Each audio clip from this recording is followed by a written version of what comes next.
Derrière tous tes achats en ligne, il y a des petites mains qui préparent tes commandes. Et chez le blog Argentique, on fait pas exception. Allez, aujourd'hui je te montre comment on commence pratiquement toutes nos journées avec quelques colis. On va commencer avec quelques enveloppes à préparer pour les plus petits colis, et ensuite on finira avec les cartons.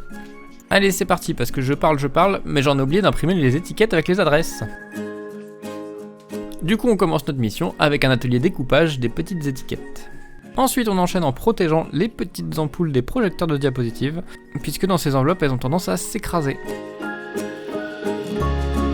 Il n'y a plus qu'à mettre tout ça dans l'enveloppe, sans oublier le bon de livraison qui contient toutes les informations de la commande. Ça permet au client de savoir d'où vient l'enveloppe, mais ça permet aussi de retrouver l'adresse si jamais le colis se perd en route. Puis il ne reste plus qu'à coller la petite étiquette avec le nom et l'adresse du client pour que ça parte à la bonne adresse. Et ensuite, on n'oublie pas de rajouter un timbre. Et pour le coup, ceux-là, c'est des timbres à imprimer, c'est pour ça que je suis obligé de les découper. Ça permet d'éviter de passer son temps à aller chercher des carnets de timbres, et puis en plus, c'est un peu moins cher.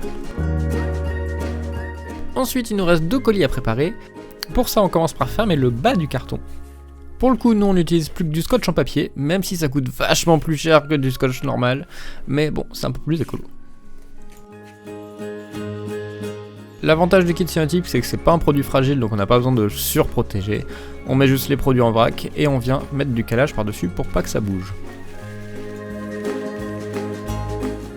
Ensuite, on utilise la petite astuce de découper les coins du carton pour pouvoir le réduire en hauteur, ça permet de mettre moins de calage et en plus ça permet de gagner un peu de place. Comme pour les enveloppes, on n'oublie pas le petit bon de livraison qui va bien. Et après on peut fermer. Bon, après, j'en ai un deuxième à faire. Les produits sont juste un peu plus gros et un peu plus fragiles, donc on fait attention, mais c'est la même chose, donc on passe rapidement dessus. Et comme pour l'autre colis, on coupe les coins pour gagner en hauteur, ça permet de mettre moins de calage. Aujourd'hui, pas de bol, le dévidoir il est au bout du rouleau, du coup on met un rouleau de scotch tout neuf.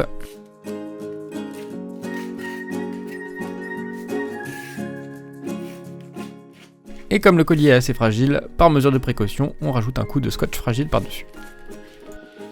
Pour finir, il reste plus qu'à coller les étiquettes des transporteurs et on sera bon pour les colis de ce matin. Plus d'infos sur leblogargentique.com.